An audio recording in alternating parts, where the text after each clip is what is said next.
في جنة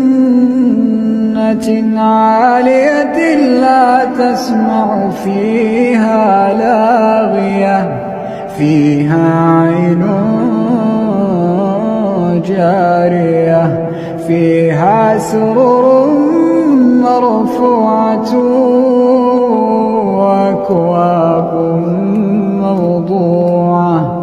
ونمارق مصفوفة وزرابي مبثوثة